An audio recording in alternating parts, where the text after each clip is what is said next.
Allez, bonjour à tous, j'espère que vous allez bien aujourd'hui. Revue de marché, pas mal de choses à dire avec un BTC qui pump, Ether également, des altcoins qui accompagnent bien. Donc voilà, on va faire une revue assez globale là-dessus. Je m'excuse par avance hein, pour quelques bruits de fond de la dernière vidéo et sûrement qui arriveront lors de cette vidéo et des prochaines.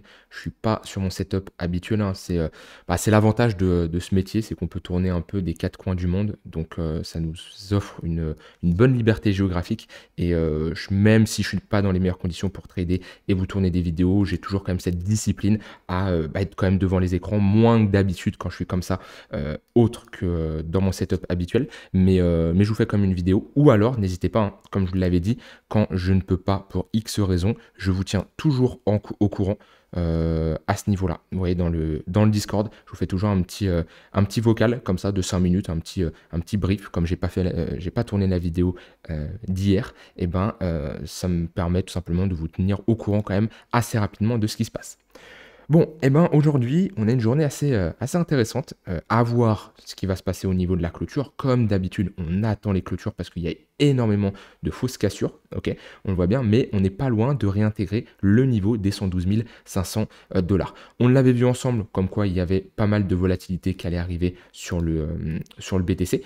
Comment je le vois? Bah, j'ai ici, il est où? Hop, il est là, un indicateur de volatilité qui me permet de mesurer qu'on a une faible volate. Okay, on le voit ici par ce flash violet, c'est un indicateur de volatilité qui permet tout simplement de mesurer la volatilité si elle est forte ou pas. Et en général, quand on a des phases de très faible volatilité, c'est là où on peut s'attendre à un gros mouvement. Donc j'utilise surtout sur du daily weekly qui me permet tout simplement d'avoir, quand on a des flashs violets, comme on a ici, de me dire attention, la volatilité est faible et un gros mouvement se prépare. Voilà, à chaque fois en général qui nous flash violet, c'est que ça nous dit un gros mouvement arrive. Vous voyez, on le voit à ce niveau-là, faible volate. Ensuite, on a eu un gros dump. Ici, faible volate. Dès que c'est reparti, on a eu un gros pump. Alors, ça ne nous indique pas spécialement où est-ce que le mouvement va avoir lieu, mais ça nous permet tout simplement d'avoir une représentation de la volatilité, savoir si on va avoir un gros mouvement qui arrive, que ce soit à la hausse soit à la baisse, ça nous avertit comme quoi, attention, un gros mouvement se prépare. Et on a la même chose sur Ether, on verra ça après. Pour ceux qui veulent ajouter ce genre d'indicateur, n'hésitez pas, hein, vous avez partagé des fois des indicateurs, mais vous pouvez les retrouver sur mon profil TradingView. Je vous mettrai le lien en description. Vous avez pas mal d'indicateurs que vous pouvez ajouter, que ce soit la combinaison des points pivots et des tunnels Vegas, le multi-asset comparatif qui vous permet d'avoir sur plusieurs charts une altcoin face à la performance du BTC. Ici, on a une combinaison du MACD, du WT Cross et de l'HVP, l'indicateur que je viens tout juste de vous montrer. Là, vous avez juste les tunnels Vegas. Bon, ça, c'est des scripts qui ne sont pas passés par TradingView parce qu'ils sont un peu relous, un peu pointilleux sur les bords TradingView quand il s'agit de publier un script sur leur plateforme. Bon, dans tous les cas, BTC, en tout cas, où est-ce qu'on en est? Eh bien, comme je l'ai dit, on attend la clôture daily, mais si on clôture comme ça, c'est un signal qui, selon moi, est très bullish. Pourquoi? Parce que déjà, on passe ce niveau de résistance et en plus, on break ici le tunnel H4. Voilà. Donc une très bonne impulsion. Et puis c'était ensemble, on l'avait vu, c'était le niveau à réintégrer pour avoir une confirmation sur du moyen terme d'inversion de notre dynamique qui était baissière. Ok. Et là, on a un signal qui serait bullish et on inverserait notre dynamique. Moi, si j'ai une clôture daily comme ça, je repasse bullish en tout cas sur du moyen terme, court terme et même long terme sur le BTC, parce que le long terme, j'étais toujours bullish. J'avais pas eu de signe de dégradation sur du long terme, de long terme. J'en avais eu en court terme quand ici on est repassé sous les moyennes mobiles et qu'on a réintégré ce niveau-là, et sur du moyen terme quand on est repassé en dessous de ce niveau-là. Qu'est-ce que ça fait? Ça fait que pendant un long moment, je cherchais des shorts sur du court moyen terme. Là, on va être dans un stade où je vais chercher des longues. Très simple. Maintenant, chaque scénario, chaque hypothèse a une invalidation. On l'avait vu, hein, je vous avais dit, tant qu'on se maintient sous ce niveau-là, je passe bearish, je cherche des shorts. Ok. Là, mon invalidation va être très simple. Si on repasse sous les 111 000 dollars, c'est-à-dire qu'on réintègre déjà ce niveau de résistance qui, si on clôture comme ça, va tout simplement faire office de support. Donc, si on a ici un break et une réintégration, j'aurai un signal qui sera clairement bearish et j'invaliderai l'hypothèse qu'on a en cours, c'est on repasse dans un biais bullish sur du moyen court terme. Parce que oui, déjà qu'on a ce niveau de support, si on le break qui fera support, on ne veut pas le réintégrer à nouveau, on ne veut absolument pas faire quelque chose comme ça, sinon c'est très moche, c'est une déviation, réintégration, c'est pour aller chercher beaucoup plus bas. Et je prends une invalidation un peu plus large, pour moi je ne veux pas repasser en dessous la bougie impulsive qui nous break cette zone de résistance. Mais c'est plutôt pas mal ce que nous fait ici, comme je l'ai dit, le BTC. Il repasse au-dessus de son tunnel H4. Il repasse au-dessus. Je vais mettre également des points pivots. Hop là, ils sont où mes points pivots? Ils sont où? Ils sont là. On repasse au-dessus le point pivot monthly, on bloque un peu au niveau du point pivot weekly, mais on voit que là, on a un bon break. Comme je dis, on attend toujours la clôture daily. Qu'est-ce que ça nous fait, ce genre de break? Ça nous donne ici, comme target pour moi, dans un premier temps, les 117 000 $. Pourquoi? Parce que là, on avait ce niveau qu'on a break. La prochaine zone de résistance, elle est assez simple à identifier, on le voit bien. D'un point de vue price action, c'est un niveau qui est assez important là. C'est le niveau des 117 000, qui pour moi, si on maintient ce niveau-là, ok, qu'on pull back, qu'on accepte ce niveau-là, si on pull back, qu'on rejette, qu'on a de l'acceptation, objectif 117 000 $. Et là, il va falloir surveiller comment le marché réagit au niveau de ce contact si on y va des 117 000 $. Si on a à ce niveau-là une réaction vendeuse, type mèche haute réintégration, pattern de retournement, M-top, bref, peu importe, on aura de grandes chances de revenir à nouveau chercher les 112 000 $. Si par contre on le break, ok, qu'on n'a aucune force vendeuse, pour moi c'est direction la TH. Après le niveau des 117 000, il n'y a pas grand-chose. On peut voir quand même, si on peut voir quand même une petite résistance intermédiaire à ce niveau-là, quand même. Ok, 120 000, mais la plus grosse résistance pour moi, c'est le niveau des 117 000. Donc voilà, ça fait un peu plaisir quand même que le BTC reprend de la force, ok, avec cette épaule tête épaule inversée qui est en train de se valider. Et voilà, pour le moment, moi je gardais ce biais bullish sur du long terme tant qu'on maintenait ce niveau des 99 000 $. J'étais quand même prudent. Pourquoi? Parce qu'avec les annonces qui arrivent d'un point de vue économique, on est comme sur des niveaux assez hauts sur du long terme. Bah, je préfère des fois dérisquer assez rapidement. Certains vont me dire oui, mais attends Nicolas, t'as dérisqué, puis maintenant tu re-rentres, on comprend pas. Non, c'est des fois, moi quand je vois et quand j'ai des signaux qui ne sont pas terribles comme on a eu à ce niveau-là, je préfère réduire mon risque, quitte à re-rentrer plus tard, mais au moins si on a un marché qui continue à baisser, eh ben, je suis serein. Ok, et je préfère des fois re-rentrer un poil plus haut, mais au moins avoir protégé mon capital au cas où on avait une baisse. C'est ce que j'avais fait à ce niveau-là, vous voyez, hop, à ce niveau-là, j'avais dérisqué, sauf que là, on n'est pas reparti à la hausse et on voit qu'on a bien chuté. Et ça m'a permis tout simplement de re-rentrer sur des niveaux beaucoup plus bas. Donc voilà, on ne peut jamais être sûr du marché là où il va aller.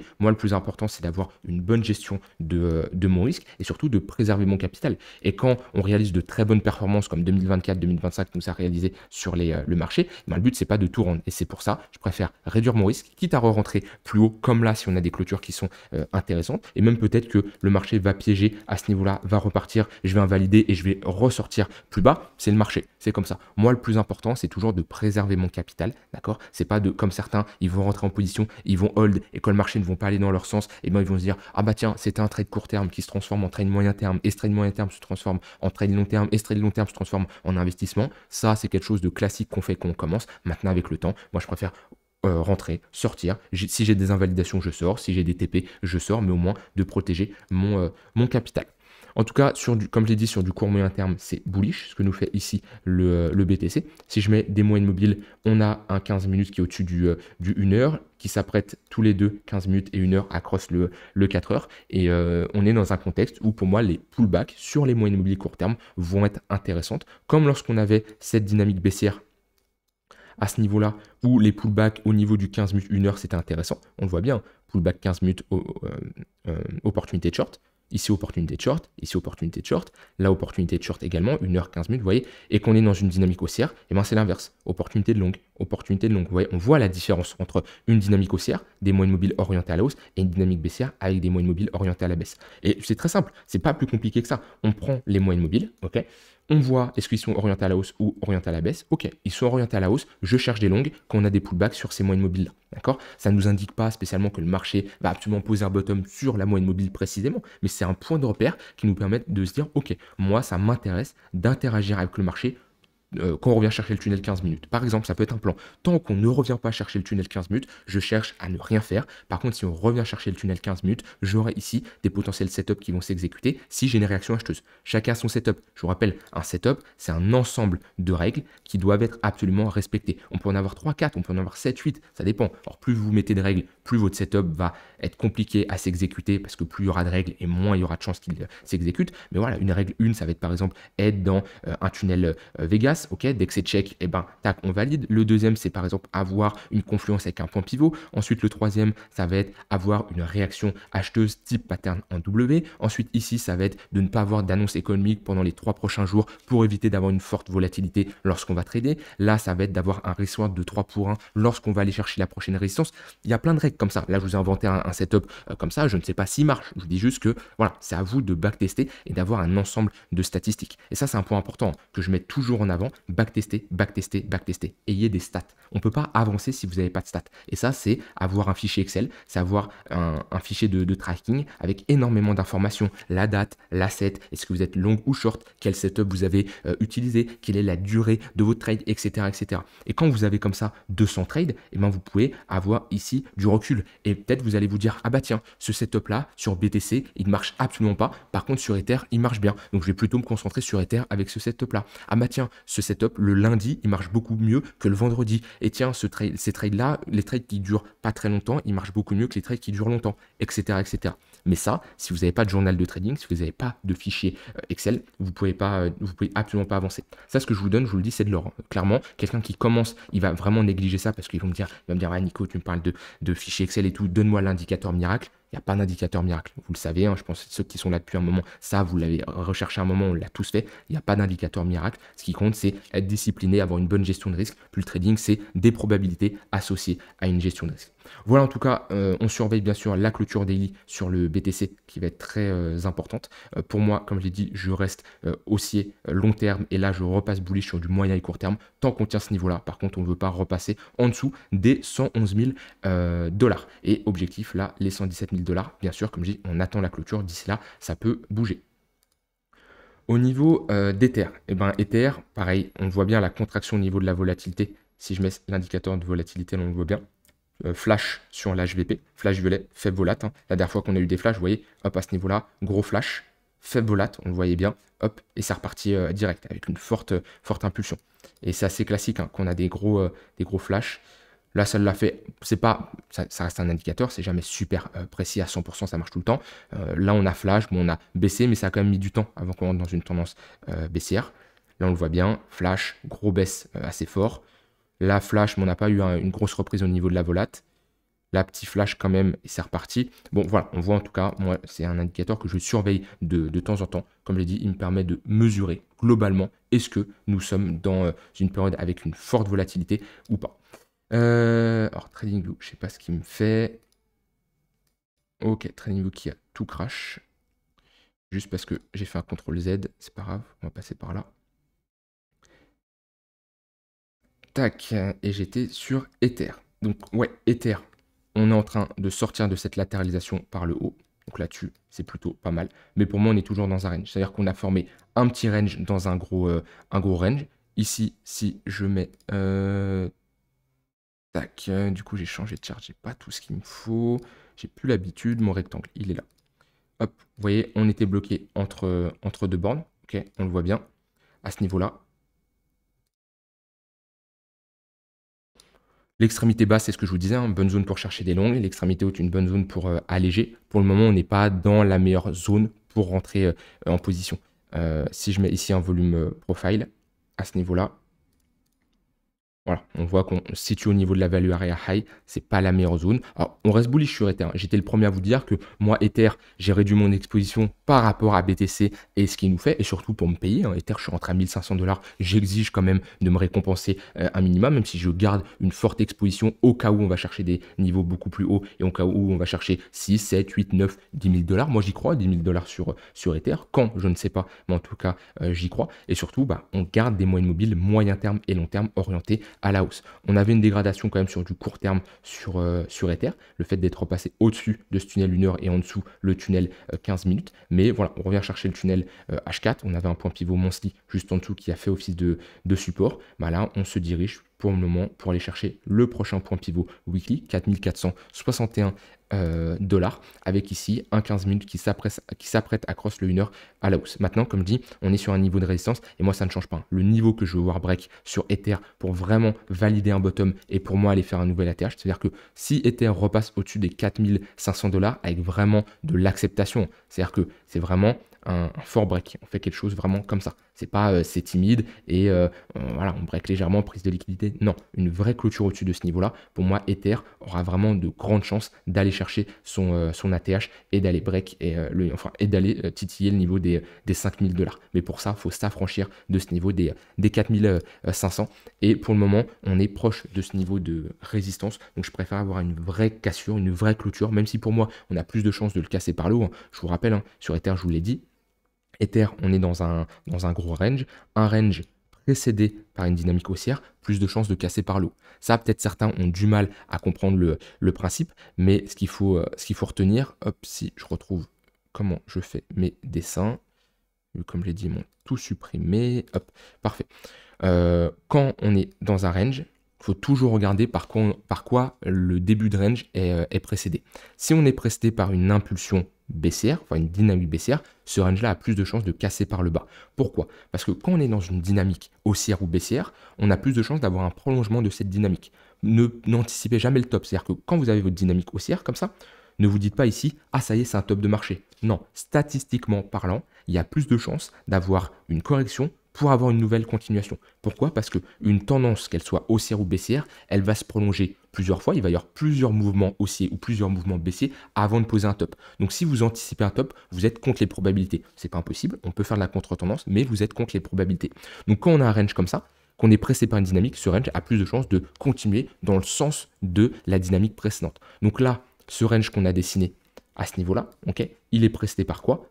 Par une impulsion haussière. Donc ce range-là a plus de chances de casser par le haut. Plus de chances, c'est pas 100% de chance. Et c'est pour ça que, je l'ai dit en début de vidéo, le trading, c'est des probabilités associées à une gestion de risque. C'est pour ça que, vu qu'on n'a pas 100% de probabilité de casser ce range par le haut, on a une gestion du risque parce qu'on n'est jamais sûr de rien. Et si vous n'avez pas une gestion de risque, c'est que vous êtes sûr que votre trade va se passer, sauf qu'il y a aucun monde où on est sûr qu'un trade se passe bien, et avoir une mauvaise gestion de risque, c'est cramer son capital sur le long terme. Donc voilà, moi comme je dis, c'est intéressant ce que nous fait Ether, mais je préférais attendre une confirmation des 4500 $. Donc on voit qu'avec ce que fait BTC, avec ce que fait Ether, ça redevient intéressant. En tout cas, BTC, ça redevient intéressant. Ether, c'était toujours intéressant, mais pour avoir une vraie confirmation pour aller à la TH, j'aimerais bien casser les 4500 $. Voilà pour BTC Ether. Au niveau des altcoins, on a quelques cryptos qui sortent du lot. On a Avax qui est en train de break un niveau très important. Ça, c'est un niveau que on avait évoqué ensemble, qu'on avait vu ensemble, ce point pivot, cette ligne de coup, ok, qu'on est en train de franchir sur Avax. Donc là, clairement, il pourrait y avoir des trades qui se lancent sur Avax. En tout cas, moi, de mon côté, j'en lance. Hein. C'est le setup qu'on avait vu depuis un moment. Je vous rappelle, on avait fait une analyse d'Avax, ça date. Je vous avais dit que sur Avax, clairement, on a un fort signal si on commence à valider cette pattern de retournement. Pourquoi? Parce que là, on est revenu chercher cette précédente zone d'accumulation. On est revenu chercher ce niveau de support. Et qu'est-ce qu'on propose ici? Une pattern de retournement qui est en train de se valider. Donc là, le fait de faire une bougie impulsive au-dessus de ce niveau-là, pour moi, on est dans une bonne configuration en bas de range pour chercher des longues et pour viser l'extrémité opposée au niveau des 55 $. Avec bien sûr une prise de profit partielle sur la montée. Mais là, Avax, ouais, ce qu'il est en train de nous faire, c'est plutôt pas mal. Et surtout là, on n'a pas une prise de liquidité. Pourquoi? Parce que si on avait eu une prise de liquidité ou alors une absorption au niveau des vendeurs, eh ben, on aurait tout simplement réintégré directement. On aurait eu juste une mèche. Okay, on aurait eu tout simplement des vendeurs qui se manifestent en face. Là, pour le moment, on est vraiment en train d'accepter au-dessus. Pareil, on va attendre la clôture daily, clôture weekly, on va voir comment ça se passe. Mais là, en tout cas, sur Avax, c'est très intéressant. C'est une altcoin qui est forte. Et pour ceux qui cherchent une altcoin à trader dans les prochains jours, ça va être très intéressant. On le voit bien avec les moyennes mobiles, là. 15 minutes au-dessus d'une heure, 1 heure au-dessus du 4 heures. Là, tous les pullbacks, ça va être une opportunité pour se positionner. Donc, Avax qui est forte. On a Hyperliquid qui est également forte. Hop, je mets Hype ici, je me mets en weekly. Tac, c'est pareil. Hein. Hyperliquid, c'est très fort. Voilà. Une bonne clôture qui arrive. Clôture daily, on est sorti de cette phase de latéralisation. C'est très simple, on ne doit absolument pas repasser en dessous de ce niveau-là. On n'a aucune raison, d'accord? Après ce genre de break, ouais, c'est ce que je vous disais, hein, des compressions range prestées par une impulsion haussière, bah, plus de chances que ça casse par le haut. Pourquoi? Parce qu'une dynamique a plus de chances de se prolonger. Et là, on a l'exemple en direct. Donc maintenant, on peut aller chercher clairement des extrémités plus hautes et clairement avoir un hyper liquide qui va chercher ces 100 $, c'est une target tout à fait réalisable. Est-ce que ça va se faire en une journée ou deux? Non, ça va peut-être prendre 3-4 mois, peut-être 5-6 mois, peut-être un an, je ne sais pas. Mais en tout cas, pour moi, hyper liquide a le potentiel d'aller chercher les 100 $ et je continuerai d'accompagner cette crypto dans le sens de la tendance. Dans les autres cryptos fortes, moi que j'aime bien, il y a ENA, pareil, Ethena.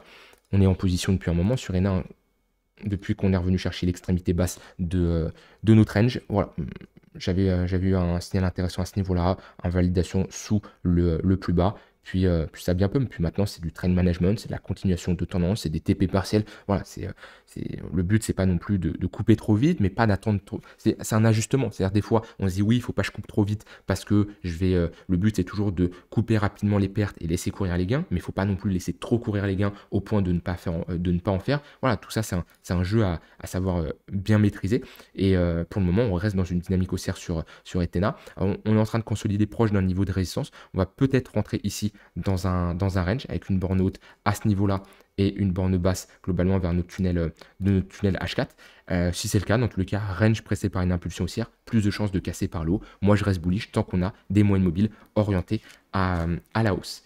Donc ça, c'est pour les altcoins fortes. Ensuite, vous m'avez demandé d'analyser certaines cryptos. J'ai STKE qu'on m'a donné. Alors, on m'a dit d'analyser STKE, mais j'ai rien du tout. Je ne sais pas du tout ce que c'est. Je vais passer, parce qu'il n'y a pas de crypto qui s'appelle comme ça. Bon. Alors, j'ai à ce niveau-là, protocole. Qu'est-ce que ça donne en weekly? En weekly. Est-ce que je peux repasser sur cette charte-là? Parfait, voilà. Parce que j'ai tout qui est configuré ici, ça va être plus simple. Hop là. Surtout ma barre d'outils ici qui me manquait sur l'autre. Alors, c'est plutôt bien dans le sens où on a pump, on a retracé, on est revenu chercher cette précédente phase d'accumulation avec ici la ligne de coup de cette grosse phase d'accumulation qu'on a consolidée autour. Là, on reforme un range précédé par une impulsion baissière. Alors oui, plus de chances de casser par le bas. Maintenant, quand on a comme ça une aussi forte correction et qu'on revient chercher des zones d'accumulation long terme, pour moi, en général, on est sur des zones de bottom. Alors, c'est pas toutes les altcoins qui bottom quand elles reviennent chercher leur précédente zone d'accumulation. J'ai en tête par exemple du EGLD, où là, si je prends toute la charte, ce sera mieux. On revient chercher une précédente zone d'accumulation, mais pour le moment, on ne pose absolument pas un bottom. Voilà, il y a plein d'autres exemples comme ça. Je pense à UOS. Hein. Vous voyez, on était revenu chercher cette précédente zone d'accumulation, on n'a pas posé un bottom. C'est pas toutes les cryptos qui posent un bottom. Ça, déjà, c'est quelque chose à prendre en compte. C'est là pourquoi on a une gestion du risque. Maintenant, pour moi, le bottom, il sera vraiment confirmé et validé si on a un break au-dessus des 50 centimes. Si on a une clôture weekly au-dessus de ce niveau-là, validation d'une pattern de retournement, grande chance de revenir chercher dans un premier temps la ligne de coup, ici vers les 75-80 centimes. Je vais essayer d'affiner ça. Alors, on a une ligne de coup d'une pattern de top à ce niveau-là qui fera office de résistance et la ligne de coup d'une épaule tête-épaule à ce niveau-là, 62 centimes de dollars. On voit hein, les différentes patterns de retournement. Ça va être cette pattern avec cette structure en M, sommet, creux, sommet plus bas que le précédent, break, et ensuite l'épaule, tête-épaule à ce niveau-là. Hop là. Qui nous inverse du coup cette dynamique. Donc on a des lignes de coup, c'est des niveaux de résistance, et si on break le range, on a deux niveaux intermédiaires avant de faire un nouvel ATH. Donc là, plusieurs manières de se positionner. Soit on attend un repli bas de range avec une pattern de retournement, soit on revient chercher l'extrémité haute avec ici un break et une pullback pour accepter et avoir une confirmation qu'on sort de ce range par le haut pour aller chercher les prochaines zones de résistance. Voilà pour Co. Au niveau de Dodge. Crypto. Dodge Weekly. On est où? C'est à peu près pareil que ce qu'on a vu juste avant. On revient chercher une précédente zone d'accumulation. Et là, ce qui nous manque, c'est de sortir de cette phase de latéralisation à nouveau. On est dans un range. Et ouais, ce qu'il nous faut, c'est la validation de break. Okay, dans tous les cas, on a l'air de... Ouais, j'allais dire, on compresse la volatilité. On doit avoir un tunnel daily qui est plat. On a toutes les moyennes mobiles qui sont plates. Là, c'est intéressant pour quelqu'un qui trade un range. Maintenant, quelqu'un qui souhaite trader cette tendance, faut attendre d'avoir une impulsion haussière. faut attendre de break, il faut attendre d'avoir quelque chose, un vrai signal. Pour le moment, c'est trop tôt pour valider la validation de cette pattern de retournement. Oui, on est revenu chercher de bonnes zones de localisation. Maintenant, on n'a toujours pas de bottom. Le problème, c'est que le bottom, il se fait assez haut. C'est-à-dire que là, si on valide le bottom, c'est au niveau des 27-30 centimes. C'est vrai que c'est compliqué à se positionner. On est sur des niveaux hauts. C'est pas comme les bottoms qu'on a validés à ce niveau-là ou même à ce niveau-là. Donc moi, Dodge, vous voyez, c'est pas l'alcool qui m'intéresserait le plus, en tout cas pour du long terme. Pour du court moyen terme, il peut y avoir des setups qui se prend sur du long terme. Ça serait pas la meilleure altcoin parce que j'aurais pas le meilleur risk-reward. Donc après, c'est un choix. Des fois, on peut avoir un setup qui s'enclenche, mais des fois, le risk-reward ne va pas être intéressant. Et dernière crypto, CKB. On en est où sur CKB? C'est toujours baissier. Toujours baissier, tunnel daily qui fait toujours office de résistance. On a eu un fort pump ici après la validation de cette pattern de retournement. Ok, un énorme pump ici. On a rapidement retracé. On revient chercher cette pression de zone d'accumulation. Donc là, d'un point de vue localisation, c'est très bien. Mais ce qui nous manque là, c'est une réaction acheteuse. C'est avoir une pattern de retournement qui, globalement, on a vraiment un niveau clé. Et le seul signal que je verrai sur CKB pour me positionner, c'est la réintégration de ce niveau-là. Réintégration de ce précédent creux, ok, validation de cette pattern de retournement et break du tunnel daily. Ça nous enverrait un signal assez fort sur du long terme, où là on pourrait poser un bottom et globalement on pourrait avoir comme target revenir chercher cette zone de résistance. Mais c'est le seul setup que je vois, c'est attendre d'avoir une réaction acheteuse. Et le tunnel daily, c'est toujours un indicateur, des moyennes mobiles pertinent pour voir qu'on pose un bottom. Vous voyez qu'on commence à repasser au-dessus, ça redevient intéressant, qu'on pose un W, qu'on valide le break. Là, on a l'exemple typique. Hein. On a une structure en W, à ce niveau-là, on break ce sommet-là, on passe au-dessus du tunnel daily, et le tunnel daily, on le maintient. Bah là, ça serait bien de faire exactement la même chose. Alors, je dis pas qu'on va refaire un x10 comme on avait fait à l'époque sur CKB, mais en tout cas, on aura de grandes chances de poser un bottom et d'avoir une entrée beaucoup plus professionnelle. Voilà, je vous laisse avec ça. N'hésitez pas à rejoindre le Discord comme je vous l'ai dit. Si vous voulez surtout bien vous positionner et avoir une meilleure confirmation, attendez toujours la clôture daily. C'est vraiment ce que je vais vous faire retenir ces derniers temps. Puis si vous avez des questions ou des altcoins que vous voulez que j'analyse, ça se passe en commentaire. Je vous laisse avec ça, je vous souhaite une très bonne journée, très bonne fin de journée et je vous dis à demain pour une prochaine vidéo. Bye bye.